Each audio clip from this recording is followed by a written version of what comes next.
1 year after the Gulf War ceasefire, the Discovery Channel is proud to present the following special presentation. It was quite clear that we were reaching a moment of climax as a result of the Iraqi buildup. What was brought home by Saddam Hussein's invasion of Kuwait was that he did not have to take Saudi Arabia in order to dominate the Gulf. We wanted to make certain that the Iraqis knew, eyeball to eyeball from us, that we were serious. We were deadly serious. The President's message is very clear, and that's if asked to defend Saudi Arabia, we would. August 1990, the Iraqi forces of Saddam Hussein invade Kuwait. By January, America enters a war in the Middle East. 1 year later, the key players in Operation Desert Storm are gathered for the first time, brought together by former Assistant Secretary of Defense Richard Pearl, now resident fellow for the American Enterprise Institute in Washington, D.C. Pearl conducted exclusive interviews with the Gulf War's top command and organized the Institute's panel discussions of the conflict and its aftermath. Policymakers and military leaders offer a day-by-day account, the futile negotiations, the tense preparations for combat, and the battles in the air and on the ground. The Gulf Crisis, the road to war. On our second episode, a battle of words and images.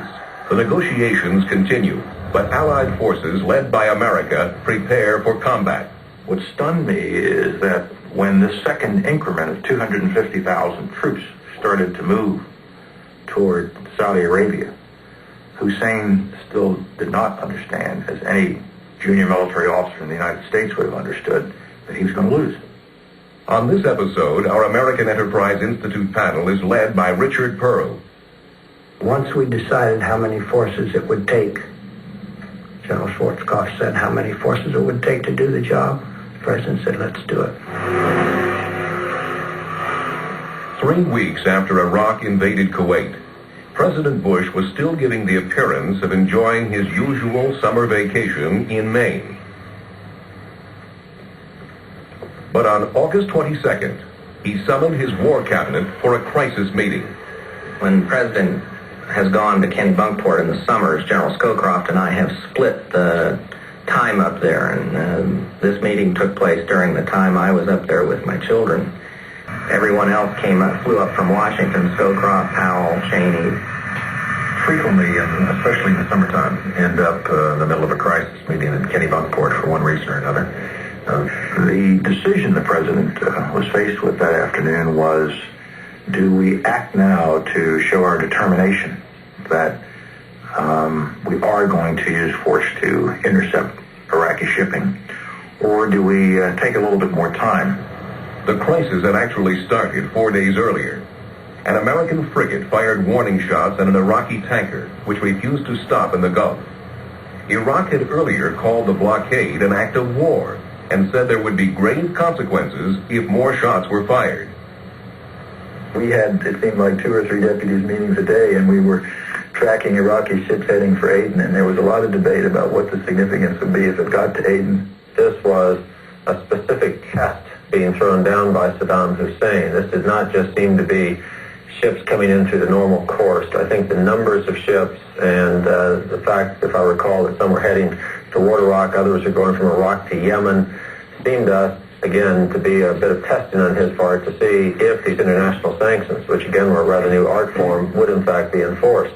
There was a real concern, I think, that all of us felt that if we went on too long with us warning the Iraqis, telling them to stop and saying there was a blockade and not doing anything to enforce it, that at the very least Saddam Hussein was going to misinterpret us as weak and possibly other people.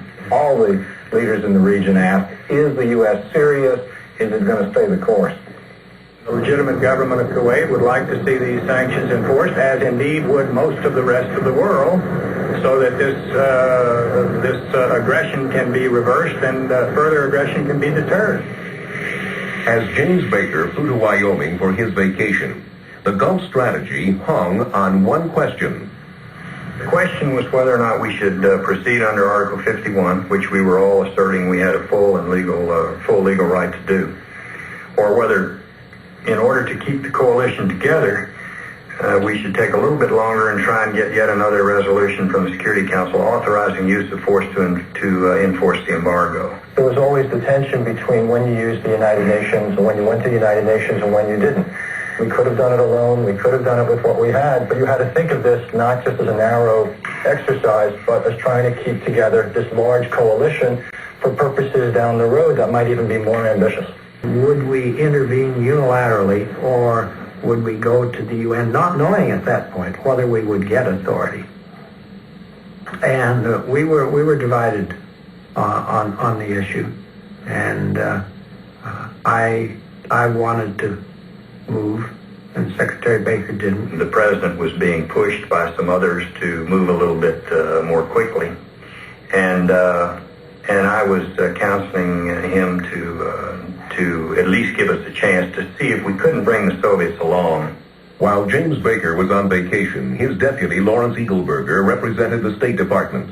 I was, as is usually the case, on both sides of the issue. Until I got a call from Secretary Baker, at which point I became a firm advocate of waiting a little longer. I'm interested in how your boss changes your mind. It's very easy. There were a number of phone calls. Most of them were between me and Charles Powell, who was Mrs. Thatcher's national security advisor. And she was urging action. One of the main problems we faced in British politics at that time was the desire, the determination of quite a number of people in Parliament and in the media to say, will you, the government, promise that you will never ever use force, and in these circumstances without a specific authorizing resolution of the United Nations? And Mrs. Thatcher, very rightly, was not prepared to be tied down like that. Finally, the President and Mrs. Thatcher talked on the issue, and he finally convinced her that it was best to go to the UN. Yes, I think she was getting quite agitated, and she used one of her famous, extremely diplomatic phrases, which she's absolutely renowned. She says, "All right, George, all right, but this is no time to go wobbly." And we used that phrase almost daily after that. Now the question is, how much more UN action benefits this idea of the world staying more closely together? And I might be prepared to give a little time, speaking just for the U.S., we're only one country there, important one though it may be. The President came down very strongly on the side of waiting for the UN resolution, but I want to convey it was a very tough call. While we were deliberating, did that ship get through that was being shadowed by the Reed? It did get through, didn't it? It did, and ultimately we let one get taken. But I think it's also important, at least my impression, the President showed more than a little frustration at that Kennebunkport meeting about all of this process. He decided we should wait, but there is no doubt in my mind that if we had not, at some reasonable time, gotten the UN support, he would have gone ahead and acted unilaterally. The next day, the President and I went fishing. The President loves to fish, and this particular summer was not a great bluefish summer. We were out there for about 4 hours, and the bluefish really were not biting, and we started to talk in a way that we really don't have the opportunity to do in almost any other circumstances. You're out there on a boat in the ocean, there's absolutely nothing to do. And so we started talking about the end of the Cold War and the possibility that now that the Soviets for the first time really had joined us in a third world, if you will, crisis situation. Whereas before, each third world crisis automatically became a test of wills between the United States and the Soviet Union.